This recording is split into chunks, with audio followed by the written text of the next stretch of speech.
Oke, kita lanjut diskusi kita bersama Rahmat Soekarno dan Kaidir tentang bantuan-bantuan hukum untuk sementara.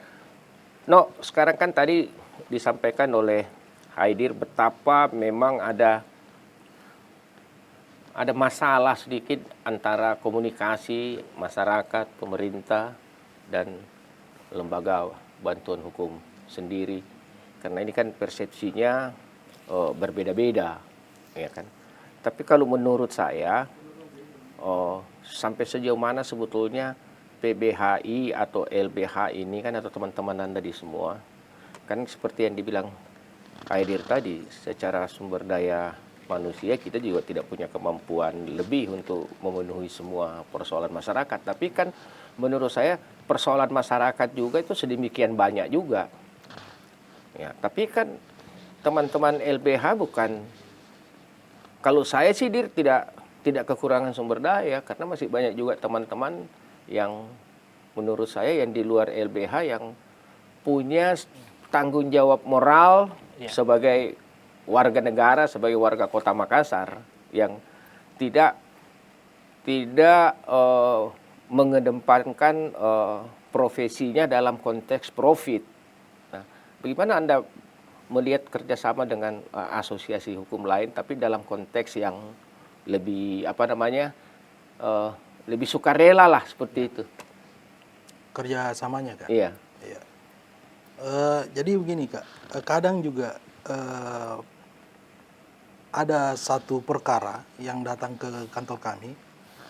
Nah, memang kalau dalam suatu perkara itu kita juga mendapatkan kesulitan untuk mencari titik terang untuk melakukan sebuah pembelaan terhadap masyarakat pencari keadilan ini. Memang dalam konteks itu untuk menemukan jalan itu biasa kami juga melakukan interaksi terhadap advokat-advokat senior. Ya, untuk keterlibatan untuk melakukan memberikan sumbangsi sebuah pemikiran untuk menyelesaikan case perkara yang ada di kantor, Kak. Seperti itu. Tapi itu terbuka untuk teman-teman di PBHI misalnya, atau terbuka di Peradi misalnya, seperti itu. Tidak ada kendala untuk seperti itu, karena kan tadi sebelum kita diskusikan, tadi sebelum kita bicara di sini kan kita bicara di luar tadi bahwa ya kan mindset berpikirnya kan beda. Yes. Ya. Jadi satu begini, profit oriented, satu moral oriented. Iya, jadi sebenarnya begini, Kak, baik di dalam undang-undang bantuan hukum itu, baik di dalam undang-undang advokat, itu ada aturannya. Jadi bagi advokat yang melaksanakan menjalankan sebuah profesi advokat ini, mereka juga diwajibkan. Bukan diharuskan, tetapi wajib. Wajib dijalankan. Untuk memberikan bantuan hukum. Ini wajib, Kak. Oh, di Artinya setiap wajib. organisasi profesi itu ada aturan itu? Dalam undang-undang advokat, Kak. Oh, undang-undang advokatnya. Itu diatur kewajiban seorang advokat untuk memberikan bantuan hukum. Nah, tinggal kembali kepada advokatnya sendiri. Apakah dia ingin melaksanakan sesuai dengan perintah undang-undang itu. Tapi kan begini, kalau menurut saya ya, terlepas daripada Anda PBHI, Kaidir LBH, saya misalnya Peradi, atau siapapun semua kan, dalam etika profesi Anda kan ada frame, ya kan, yang diperlakukan untuk semuanya. Jadi seperti Anda bilang tadi kan, bahwa mau dari Peradi, mau dari ini, ketika berhadapan dengan ini dan diminta oleh ini seperti itu, bahwa ini orientasinya moral, bukan orientasinya profit. Ada itu di dalam aturan etika Anda ada. Jadi gini, di undang-undang advokat itu sebenarnya advokat itu memiliki kewajiban untuk memberikan bantuan hukum cuma-cuma, atau kita sebut sebagai pro bono. Pro bono, ya. bantuan hukum pro bono kepada masyarakat yang tidak miskin. Iya. Gitu. Itu kewajiban advokat sebenarnya di undang-undang advokat. Nah, hanya ini saya kritik juga ya organisasi advokat. Gitu. Organisasi advokat saya juga gitu. Organisasi advokat ini yang kemudian sepertinya tidak mau melaksanakan pro bono. Sebenarnya kan ini kewajiban advokat untuk kewajiban organisasi advokat untuk mewajibkan kepada seluruh anggotanya untuk melakukan itu. Untuk memberikan untuk melakukan kegiatan pro bono. Itu. Dan tentu saja kegiatan itu harus dilaporkan ke organisasi advokat. Karena ini wajib berdasarkan undang-undang. Iya. Dan harusnya organisasi advokat itu menyiapkan sanksi kepada mereka yang tidak melaksanakan. Sehingga ini bisa merata, masyarakat bisa merata mendapatkan jasa advokat. Gitu. Iya. Nah, itu persoalannya. Sehingga tentu saja tidak hanya bertumpu kepada negara yang mungkin anggarannya memang tidak seberapa. Iya. Tapi juga kemudian seluruh peran advokat menjadi penting. Jadi ada dua sebenarnya model pemberian bantuan hukum. Pertama, bantuan hukum yang kita sebut sebagai bantuan hukum ini disebut sebagai ini tanggung jawab negara. Ya. Tapi juga ada tanggung jawab profesi yang disebut dengan pro bono. Gitu. Nah, ini yang sebenarnya tidak jalan. Yang harusnya dijalankan di Peradi saya pikir sudah ada aturannya ya. Sudah ada peraturan Peradi yang mewajibkan bahwa semua advokat itu wajib memberikan bantuan hukum pro bono 45 jam per tahun. Meluangkan waktunya 45 jam untuk memberikan bantuan hukum cuma-cuma. Dan harus melapor ke Peradi. No, sekarang kan begini, No. Ini menarik nih, kita diskusi bebas saja ya, menarik. Iya. Persoalan kalau masyarakat itu berhadapan dengan aparat pemerintahan atau negara atau pemerintah daerah, menurut saya tidak terlalu rumit, ya kan? Karena ada teman-teman di LBH bisa lebih cepat. Persoalannya kalau masyarakat yang bawah ini berhadapan dengan masyarakat kelas atas, katakanlah persoalan tanah, ya kan? Nah sekarang seperti Aidir bilang tadi ada pro bono yang diberikan kepada masyarakat, tapi kan lawan yang di sebelah ini yang lebih besar teman kita juga, Iya. kan seperti itu.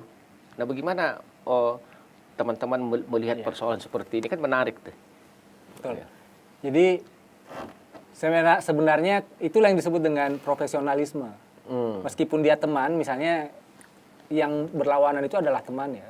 Iya. Tapi kita berbeda posisi pada wilayah peradilan. Iya di peradilan, tentu saja. Kita berbeda argumentasi terkaitannya dengan perkara itu. Gitu. Tapi ini kan secara moral, saya katakanlah berbicara ini sebagai masyarakat biasa, misalnya kan. Ya, saya ini kan bisa aja saya mengatakan saya kan ini tidak bayar Haidir. Tapi karena Arno dibayar sama bos itu jadi susah gitu. Nah, bagaimana teman-teman profesi hukum itu melihat ini? Karena saya belajar dari beberapa literatur kan yang selalu dituntut oleh masyarakat terhadap teman-teman yang berprofesi hukum, kalimatnya cuma satu, bahwa Anda lahir dari kamar yang terhormat. Ya kan? Nah, masihkah Anda terhormat setelah keluar dari kamar itu? Kan begitu. Gimana tuh menurut No? Ya, kalau pendapat saya pribadi, Kak, sebenarnya kalau terkait masalah posisi para pihak ini ada yang di atas, ada yang di bawah dalam konteks materi. Sebenarnya saya melihat enggak seperti itu, Kak. Semua sama, Kak. Semua di mata hukum itu sama. Kedudukan Ini kita kan sama. persoalan masyarakat memandangnya. Iya, Iya kan? ini persoalan masyarakat yang memandang. Nah, tentunya kita juga sebagai praktisi hukum dan juga khususnya pemerintah itu berkewajiban juga memberikan pemahaman tentang pengetahuan itu terkait masalah kedudukan hukum itu di depan hukum itu sama. Tanpa melihat dari segi materi Iya. dan kedudukan atau jabatan apa segala macam. Sehingga masyarakat juga mempunyai keberanian melakukan pencarian hukum yang mereka menganggap bahwa dirinya ini terzolimi atau tertindas dengan kegiatan-kegiatan yang memang menurut dia merasakan yang namanya kerugian, kan. Dir, selama ini pengalaman Anda ya, bagaimana ekspektasi masyarakat terhadap LBH itu sendiri? Artinya, kalau saya bantu LBH, jadi ada harapan, ada yang dia pegang sehingga kan nilai moralnya LBH lebih tinggi. Kalau menurut Anda selama pengalaman Yang jadi gini, kita ini lembaga yang tentu saja kita sebut sebagai lembaga non-profit ya. Iya. Lembaga yang tidak akan menerima uang dari klien. Jadi sumber uang LBH itu bukan dari klien. Nah, hanya ada juga yang ngotot, misalnya orang yang berduit ngotot untuk dibantu oleh LBH. Ada itu? Ada. Saya tidak mau kalau bukan LBH gitu. Sehingga kadang-kadang juga kita bilang ya, kita misalnya tunjukkan pengacara yang mungkin mantan LBH. Kita kesini misalnya karena LBH tidak bisa bantu, Ki. Gitu. Tapi kalau pertanyaan tadi, bagaimana mereka bayar, kita tidak bayar, bagaimana kami menjamin? Jadi kita bicara bukti dan fakta saja. Gitu. Ada juga banyak kasus yang kami menangkan, yang mereka tidak bayar. Ya, kita bisa sebutkan, dan itu kasus-kasus yang melawan pengusaha, kasus buruh misalnya. Iya. Nah, kita menangkan. Dan itu melawan pengusaha, melawan orang yang punya banyak duit. Iya. Bisa sewa pengacara mahal. Gitu. Kasus-kasus masyarakat dalam kawasan hutan seperti yang terjadi di Sopeng, itu lawan negara. Itu lawan kehutanan misalnya. Menang. Itu menang. Oh. Ya artinya secara profesionalisme kami profesional dalam penanganan kasus, dan kami dan satu hal ya, kalau ditangani oleh LBH Makassar misalnya ya, kau jangan menyuap. Kalau tidak kami putus di tengah jalan. Nah, itu bentuk profesionalisme kami. Gitu. Oh, tapi Salah kan satunya. kalau misalnya lawannya Anda pemerintah ya, dijamin juga bahwa tidak ada deal antara yang membela rakyatnya dengan lawannya rakyat pemerintah. Kalau LBH Makassar menjamin itu. Menjamin itu bahwa kami tidak akan, kalaupun ada misalnya oknum orang-orang LBH yang kemudian ketahuan mendapatkan itu, ya tunggu saja sanksi. Kami pasti akan memecatnya gitu. Ada sanksinya juga. Iya. Kami ada SOP dan juga ada kode etik di internal LBH. No, sekarang kan kalau saya sih terus terang masih melihat, mudah-mudahan saya tidak salah. Artinya peran LBH terhadap proteksi hukum atau proteksi perlindungan hukum kepada masyarakat ini kan belum terlalu kelihatan besar kalau itu menurut saya, karena ya, masih banyak sih kejadian-kejadian yang seolah-olah secara keseluruhan masyarakat melihatnya lepas saja seperti itu, yang seperti dibilang Aidir tadi, soal pencurian, soal kekerasan rumah tangga, macam-macam yang ketika masuk di ranah hukum akhirnya tidak bisa berbuat apa-apa gitu. Nah, bagaimana PBHI sekarang mencoba untuk melihat situasi masyarakat, karena hari ini kita akan berbicara dinamika hukum di Kota Makassar. Dinamika hukum di Kota Makassar itu dalam survei di lembaga saya itu kan memang masih kecil sekali. Mereka merasa kami dapat bantuan hukum begitu. Iya, betul. Bisa jadi karena sosialisasi kurang atau kekurangan tahuan dia terhadap ada lembaga ini yang bisa bantu. Nah, gimana upaya PBHI melihat itu? Iya, seperti yang saya sampaikan tadi Kak, dari awal, bahwa memang dari awal di tahun ini kita ini berencana ini mau melakukan penyuluhan hukum Kak, di tingkat kecamatan dan kelurahan. Ini maksud dan tujuannya adalah agar masyarakat tahu bahwa untuk mendapatkan sebuah akses pendampingan bantuan hukum itu ada di Kota Makassar. Ya. Ada PBHI, ada NGO lain, baik dari kawan kita di LBH, itu ada. Nah, cuman di sini Kak, yang perlu aktif dalam melaksanakan kegiatan ini pemerintah juga harus memberikan dukungan kepada teman-teman. Iya. Dalam bentuk penyuluhan itu Kak, baik di tingkat kecamatan dan kelurahan. Nah, mungkin juga bisa dibantu atau dibuatkan inovasi baru lewat aplikasi. Aplikasi. Boleh. Itu sudah ada di PBHI.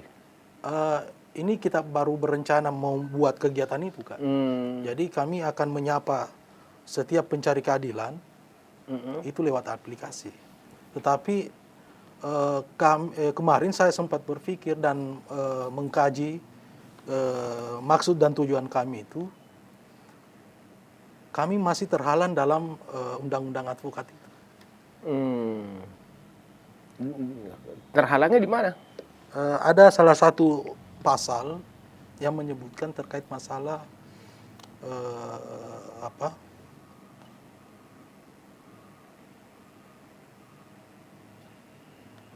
periklanan itu. Iklan profesi. Advokat tidak boleh beriklan. Tidak boleh. Kami dalam Advokat tidak boleh beriklan. beriklan. Iya. Nah, kami masih dalam tahap diskusi itu, pengkajian itu. Iya. Nah, kekhawatirannya karena rata-rata di teman-teman di PBI itu kan rata-rata advokat. Jadi memang kami masih butuh pengkajian lebih mendalam lagi dan melakukan pertemuan dengan petinggi-petinggi dari organisasi advokat untuk mengkaji. Nah, maksud dan tujuannya adalah bagaimana caranya supaya masyarakat yang kurang mampu ini bisa mendapatkan akses pendampingan hukum secara cuma-cuma. Ya. Peran pemerintah juga yang kami harus tekankan di sini. Dir, kalau kita kilas balik ya, sejarah LBH misalnya, Pak almarhum Adnan Buyung kan, momentum yang dicapai oleh LBH itu ketika Pak Adnan Buyung itu mengalahkan pemerintah DKI. Waktu itu Ali Sadikin. Artinya di situ momentumnya itu adalah bahwa masyarakat kecil pun bisa mengalahkan pemerintah kalau kami ada. Iya. Ada di tengahnya. Dan itu kan yang menjadi cerita sampai sekarang. Tapi kan dari dulu sampai sekarang juga belum kelihatan tuh menurut saya. Nah, menurut Anda apa kira-kira langkah-langkah yang itu? Kalau itu sebenarnya kami juga banyak peran ya saat ini. Kalau soal apakah kami bisa menang dan melawan pemerintah itu, kalau bicara melawan pemerintah ya, baik itu dalam gugatan hukum maupun dalam hal-hal lain, itu kami beberapa kali menang. Iya. Memenangkan kasus. Gitu. Meskipun sebenarnya kerja-kerja LBH itu kalau dia masuk ke pengadilan bukan sekedar bicara menang kalah. Nah, tapi di situ ada nilai-nilai yang ingin kami bangun gitu, kampanye dan lain-lain. Tapi kalau bicara menang kalahnya ya kami juga banyak gitu, beberapa kali memenangkan masyarakat yang berhadapan dengan pemerintah misalnya. Gitu. Nah tadi soal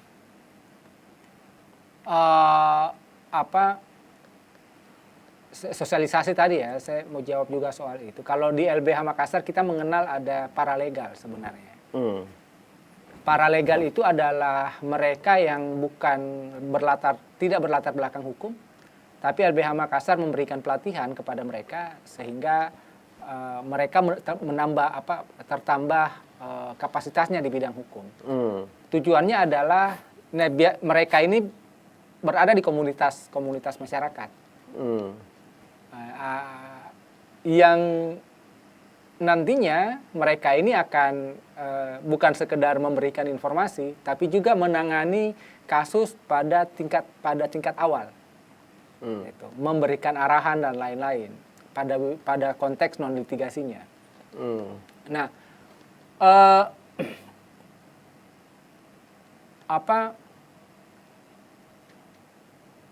memang persoalannya ada pada, sekali lagi saya bilang, ada pada kapasitas organisasi. Maksudnya gini, sumber daya yang saya maksud, bukan kapasitas. Sumber daya organisasi yang mungkin kemampuannya untuk mencetak paralegal. Itu. Ditambah lagi ada beberapa kendala sih, ditambah lagi misalnya kita sudah melakukan pelatihan tapi paralegalnya tidak aktif misalnya. Dan lain-lain. Jadi ada beberapa kendala. Nah, itu tentu saja harus terus-menerus dilakukan tentu saja untuk terus-menerus menambah jumlah. Itu juga sebenarnya menjadi solusi, Kak, soal kurangnya advokat bantuan hukum. Jadi kalau kasus-kasus kecil, Ji, itu bisa jadi ditangani sama LBH. Paralegal, tidak harus ke LBH. Iya. Itu. Tapi kalau misalnya sudah besar dan sudah tidak bisa ditangani sama paralegal, ya baru ke LBH. Oh. Gitu. Tapi kan LBH ini kan tidak mungkin bekerja sendiri, ya kan? Betul. Tentu ada kerjasama. Betul. LBH terbuka nggak misalnya bekerja sama sama aktivis perempuan misalnya, terus kelompok-kelompok masyarakat ya, komunitas masyarakat kecil, misalnya asosiasi tukang beca, asosiasi PT, pemusik jalanan, yang kadang-kadang berhadapan dengan persoalan-persoalan hukum dengan pemerintah maupun dengan pihak-pihak lain. Tentu saja, Kak. Jadi dalam penanganan kasus yang kami lakukan itu kami tidak sendiri. Kami banyak berjaringan dengan teman-teman aktivis yang lain, NGO yang lain, teman-teman aktivis perempuan seperti yang disampaikan tadi, organisasi serikat buruh, serikat petani, organisasi pecinta lingkungan, seperti Walhi dan KPA. Tentu saja kita membuka jaringan gitu. Malah sudah sampai biasanya sudah sampai pada tingkat strategis. Itu. Kan sekarang ini kan ya itu yang saya bilang tadi. Ya kalau saya salah ya disampaikan aja. Pemahaman masyarakat itu terhadap bantuan hukum dari lembaga manapun yang menurut mereka ya tidak menyusahkan, apakah PBHI atau LBH, itu kan masih kurang sekali kalau saya lihat. Karena kalau kita lihat meme-meme di media sosial kan betapa kita cuma merasa sedih aja melihatnya kan, seolah-olah yang mencoreng nama yang tidak baik bagi pemerintah sebetulnya. Padahal sebetulnya kalaulah ada pendampingan hukum sebelumnya kan tidak terjadi seperti itu, misalnya kan pembebasan tanah, penggusuran dan macam-macam, ya kan. Nah, edukasi ini kan yang dibutuhkan oleh masyarakat melalui media sosial, ya kan.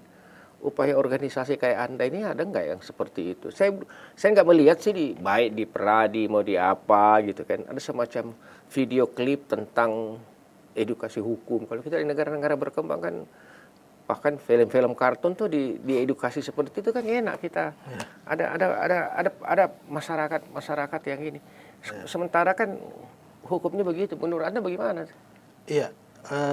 Jadi saya kembali lagi, Kak, mengingatkan bahwa memang edukasi yang harus memang kita bangun terkait masalah pengetahuan tentang bantuan hukum itu dan kesadaran hukum itu juga terhadap masyarakat lewat penyuluhan itu, Kak. Sama dengan yang disampaikan tadi dari kawan kita dari LBH, Pak Haidir, melakukan pelatihan terhadap masyarakat di setiap lokasi. Iya. Ya, walaupun dia bukan sarjana hukum, tetapi kita juga memberikan pelatihan paralegal namanya. Pelatihan untuk merangkul mereka, memberikan suatu pengetahuan tentang masalah hukum dengan kesadaran hukum. Ya, sehingga secara cepat ketika di suatu wilayah terdapat permasalahan hukum, itu bisa langsung ditangani oleh teman-teman yang sudah diberikan pelatihan itu. Pelatihan hukum itu kan. Dir, kalau kita lihat kilas balik ke Bali ya, kira-kira 20-15 tahun yang lalu, betapa kuatnya LBH itu ketika itu. Ya kan, mungkin karena suasana Orde Baru waktu itu kan, artinya ada keberanian sehingga semacam elektabilitas LBH itu agak naik. Kalau saya sekarang melihat menurun, saya tidak salah lagi. Sekarang agak menurun, sementara case-nya kan semakin hari semakin besar dengan suasana seperti ini, ya kan? Ya. Bagaimana Anda melihat ini situasi seperti sekarang? Saya malah berpandangan berbeda. Jadi malah 3 tahun terakhir LBH, khususnya YLBHI, itu saya pikir semakin ini ya. Tapi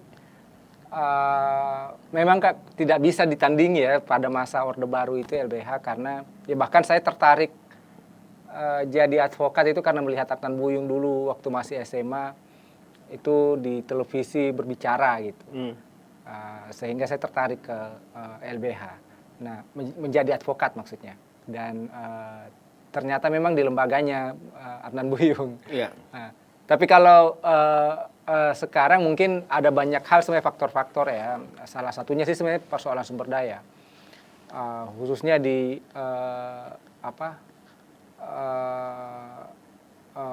keuangan. Kalau sumber daya manusia, LBH sekarang sudah lumayan bagus ya kalau sekarang.